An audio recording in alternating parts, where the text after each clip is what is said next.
श्री सद्गुरुयुगलचरणकमलेभ्यो नमः। श्री विश्वेश्वराय अन्नपूर्णेश्वराय नमः।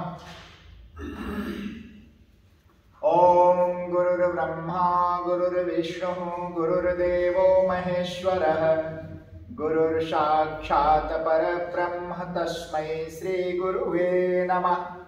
अखण्डमण्डलाकारं व्याप्तं येन सचराचरं तत्पदं दर्शितं येन तस्मै श्री गुरुवे नमः। ओम प्रातः स्मरामि गणनाथयनाथ बन्धु सिन्धूरपरिशोभितगण्डयुग्मम् उदण्डविघ्नपरिखण्ड चन्दनदण्डमाखण्डलादिनायक शूरवृन्द्यवन्द्यम्। प्रातः स्मरामि भवभीतिमहार्तिशान्तैर्नारायणं गरुडवहनाब्जिनाभं ग्रहाभिमुक्तिबरवारणमुक्तिहेतुं चक्रायुधं तरुणवारिजपतनेत्रम्।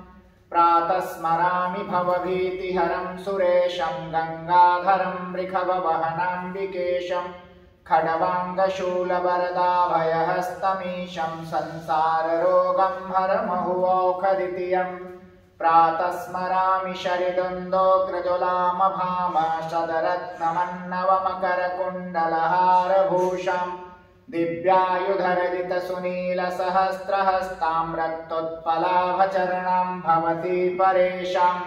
प्रातः स्मरामि महिषासुरचण्डमुण्ड शुम्भासुरप्रमुखदैत्यविनाशदक्षां ब्रह्मोन्द्ररुद्रमुनिमोहनशीललीलां चण्डी समस्तसुरमूर्ति अनेकरूपां। प्रातर्भजामि भजताम् अभिलाषदात्री धात्री समस्तजगतां दुरितापहन्त्रीं संसारबन्धन विमोचन हेतुभूता माया परदिशमधिगम्य परस्य विष्णुः।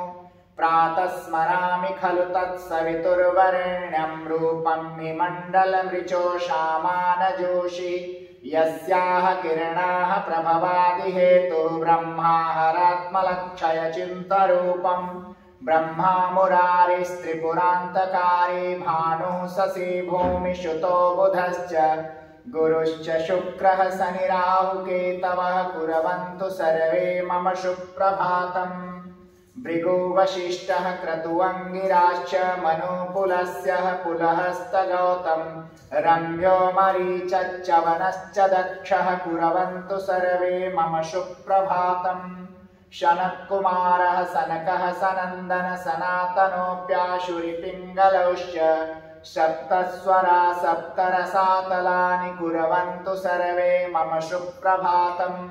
सप्तवर्णा सप्तकुलाश्चला सप्तऋषयो द्विपनानि सप्तः भूरादिकृत्वा भुवनानि सप्तः कुर्वन्तु सर्वे मम सुप्रभातम्।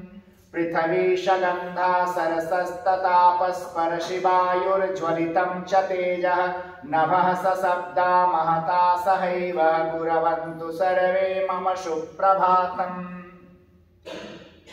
इत्थं प्रभातं परमं पवित्रं पठेद अस्मरेद शृणुया च भक्त्याः दुःस्वप्ना हि सुषप्नसत्त्वं भवे च नित्यत् भगवत्प्रसादता। पुण्यश्लोको नलो राजा पुण्यश्लोको जनार्दनः पुण्यश्लोका च वैदेही पुण्यश्लोको युधिष्ठिरः अश्वत्थामा बलिर्व्यासो हनुमानश्च विभीषणः कृपः परशुरामश्च सप्तैता चिरजीवनम्। सप्तैतान् अश्मरो नित्यं मारकाण्डे मथाष्टकं जीवेद वर्षशतं संग्राम मृत्यु विवर्जितम्। कर्कोटकस्य नागस्य दमयन्तानलस्य च ऋतुपर्णासराजर्षि कीर्तनं कलिनाशनम्। प्रह्लाद नारद पराशर पुण्डरीक व्यासम्बरीश शुकशौनक भीष्मदालाभ्यमानम्। रुक्मान्दग अर्जुन वसिष्ठ विभीषणादीन् पुण्यानि नामानि परं भागवताना स्मरामि।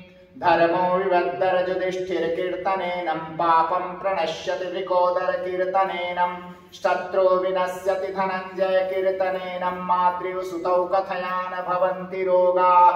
वाराणस्यां भैरवदेव संसार भयनाशनम् अनेक जन्म कृतं पापम् अस्मरणेन विनश्यति।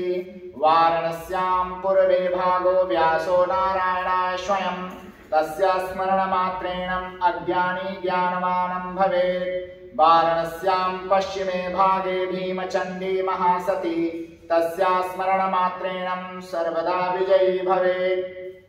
वाराणस्याम् उत्तरे भागे सुमन्तो नाम वैदिकः तस्य स्मरणमात्रेण निर्धनं धनवान् भवेत्। वाराणस्यां दक्षिणे भागे कुक्कुट्टो नाम ब्राह्मणाः तस्य स्मरणमात्रेण दुःस्वप्नो सुस्वप्नो भवेत्। उमा उषा च वैदेही रमा गङ्गेति पञ्चकं प्रातरेव पठे नित्यं सौभाग्यं वर्धते सदा। सोमनाथो वैद्यनाथो धन्वन्तरिनाथ अश्विनौ पञ्चैतान् अश्मरो नित्यं व्याधि तस्य न जायते। कपिला कलि अनन्तको वासुकी तच्छकस्तथाः पञ्चैतान् अश्मरो नित्यं विषबाधा न जायते। हरं हरि हरिश्चन्द्रं हनुमन्तं हलायुधं पञ्चकं वै संस्मरे नित्यं घोरसङ्कटकनाशनम्। आदित्यश्च उपेन्द्रश्च चक्रपाणि महेश्वरः दण्डपाणि प्रतापी शाता शत्रुणबाधा न बाधते। वसु वरुण सोमौ च सरस्वती च सागराः पञ्चैतान् अश्मरो नित्यं तृष्णा तस्य न बाधते। सनत्कुमारं देवर्षि शुक भीष्म फलवङ्गमा पञ्चैतान् अश्मरो नित्यं काम तस्य न बाधते। राम लक्ष्मणौ सीता च सुग्रीवो हनुमान् कपि पञ्चैतान् अश्मरो नित्यं महाबाधा प्रमुच्यते। विश्वेशवं माधवं धुन्निं दण्डपाणिं च भैरवं वन्दे काशीं गुहां गङ्गां भवानीं मणिकर्णिकाम्। महर्षि भर्गवानव्यासः कृत्मेव तां संहितां पुरां श्लोकश्च